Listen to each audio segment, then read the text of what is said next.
ನೋಡಿ ಎಲ್ಲ ಕಡೆನೂ ಒಂದಿಷ್ಟು ನಿಯಮಗಳಿರುತ್ತೆ. ಬಸ್ಸಲ್ಲಿ ಹೋಗಬೇಕು ಅಂದ್ರೂ ಹಿಂಗೆ ಇರಬೇಕು, ಹಂಗೆ ಇರಬೇಕು ಅಂತಿರುತ್ತೆ. ಟ್ರೈನಲ್ಲಿ ಹೋಗ್ಬೇಕಾದ್ರೆ ಒಂದು ರೀತಿಯಾಗಿರುತ್ತೆ. ಮೆಟ್ರೋದಲ್ಲೂ ಕೂಡ ಅದರದ್ದೇ ನಿಯಮ ಇದೆ. ಫ್ಲೈಟಲ್ಲೂ ಕೂಡ ಅದರದ್ದೇ ನಿಯಮಗಳಿದ್ದಾವೆ. ಈ ಮೆಟ್ರೋದಲ್ಲಿ ಎಲ್ಲೋ ಒಂದಿಷ್ಟು ಸಂಗೀತ ಎಲ್ಲ ಕಾರ್ಯಕ್ರಮ ಮುಗಿಸ್ಕೊಂಡು ಬಂದರೆ, ಅವ್ರ ಪಾಡಿಗೆ ಅವ್ರು ಹೋಗ್ಬೇಕು ತಾನೇ. ಮೆಟ್ರೋದಲ್ಲಿ ಕೂತ್ಕೊಂಡು ಹಾಡು ಹಚ್ಕೊಂಡು ಓ ಅಂತ ಶುರು ಮಾಡಿಬಿಟ್ರು ಹಾಡಾಡೋಕ್ಕೆ. ಸುತ್ತಮುತ್ತಲೆಲ್ಲ ಕಿರಿಕಿರಿ. ಮೊದಲೇ ಬೆಂಗಳೂರಲ್ಲಿ ಫ್ರಸ್ಟ್ರೇಟ್ ಆಗ್ಬಿಟ್ಟಿರ್ತಾರೆ ಕೆಲಸ ಗಿಲ್ಸ ಎಲ್ಲ. ಹೋಗೊಂದು ಕಂಪ್ಲೇಂಟ್ ಮಾಡಿದರು, ಟ್ಯಾಗ್ ಮಾಡಿದರು ಎಕ್ಸ್ ಖಾತೆಯಲ್ಲಿ. ಈಗ ಕಂಪ್ಲೇಂಟ್ ಆಗಿದೆ.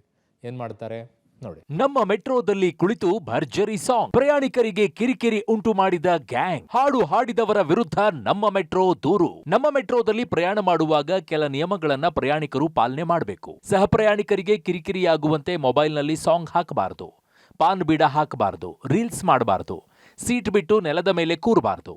ಹೀಗೆ ಎಲ್ಲಾ ಪ್ರಯಾಣಿಕರಿಗೆ ಹಿತದೃಷ್ಟಿಯಿಂದ ಅನೇಕ ರೂಲ್ಸ್ ನಮ್ಮ ಮೆಟ್ರೋದಲ್ಲಿದೆ. ಈ ನಿಯಮಗಳನ್ನ ಗಾಳಿಗೆ ತೂರಿದ ಗ್ಯಾಂಗ್ ಒಂದು ಇಲ್ಲಿ ನೆಲದಲ್ಲೇ ಕುಳಿತು ಸಾಂಗ್ ಹೇಳುತ್ತಾ ಸುದ್ದಿಯನ್ನ ಮಾಡಿದೆ. ಇದು ಕಳೆದ ಭಾನುವಾರ ನಡೆದಿರುವ ಘಟನೆ. ಸಂಗೀತ ಕಾರ್ಯಕ್ರಮವನ್ನ ಮುಗಿಸಿ ಮೆಟ್ರೋದಲ್ಲಿ ತೆರಳುತ್ತಿದ್ದ ಯುವಕ ಯುವತಿಯರು ಇತರ ಪ್ರಯಾಣಿಕರಿಗೆ ಕಿರಿಕಿರಿಯಾಗುವಂತೆ ಜೋರಾಗಿ ಹಾಡನ್ನ ಹಾಡಿದ್ದಾರೆ. ಇದನ್ನ ಸಹ ಪ್ರಯಾಣಿಕರು ವಿಡಿಯೋ ಮಾಡಿ ಬಿಎಂಆರ್ಸಿಎಲ್ಗೆ ಟ್ಯಾಗ್ ಮಾಡಿ ಸೋಷಿಯಲ್ ಮೀಡಿಯಾದಲ್ಲಿ ಪೋಸ್ಟ್ ಮಾಡಿದೆ. ನಮ್ಮ ಮೆಟ್ರೋ ಸಂಸ್ಕೃತಿಯನ್ನ ಹೊರ ರಾಜ್ಯದವರು ಪಾಲನೆ ಮಾಡದೆ ಇತರ ಪ್ರಯಾಣಿಕರಿಗೂ ಸಮಸ್ಯೆಯನ್ನ ಮಾಡಿದ್ದಾರೆ ಅಂತ ಟ್ವೀಟ್ ಮಾಡಲಾಗಿದೆ.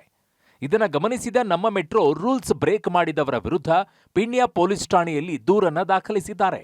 ಒಟ್ನಲ್ಲಿ ನಮ್ಮ ಮೆಟ್ರೋ ದೆಹಲಿ ಮಾದರಿಯಲ್ಲಿ ಆಗದಂತೆ ನೋಡಿಕೊಳ್ಳಿ, ಹೀಗೆ ರೂಲ್ಸ್ ಬ್ರೇಕ್ ಮಾಡಿದವರಿಗೆ ತಕ್ಕ ಪಾಠ ಕಲಿಸಿ ಅಂತ ಎಕ್ಸ್ನಲ್ಲಿ ಬೆಂಗಳೂರಿನ ಜನ ಆಕ್ರೋಶವನ್ನ ವ್ಯಕ್ತಪಡಿಸಿದ್ದಾರೆ. ಈಗ ಪ್ರಕರಣ ಪೊಲೀಸ್ ಠಾಣೆಯ ಮೆಟ್ಟಿಲೇರಿದ್ದು ಪೊಲೀಸರು ಯಾವ ಕ್ರಮ ಕೈಗೊಳ್ಳುತ್ತಾರೆ ಕಾದು ನೋಡಬೇಕಿದೆ. Maruti Belluru, public TV, Bengaluru.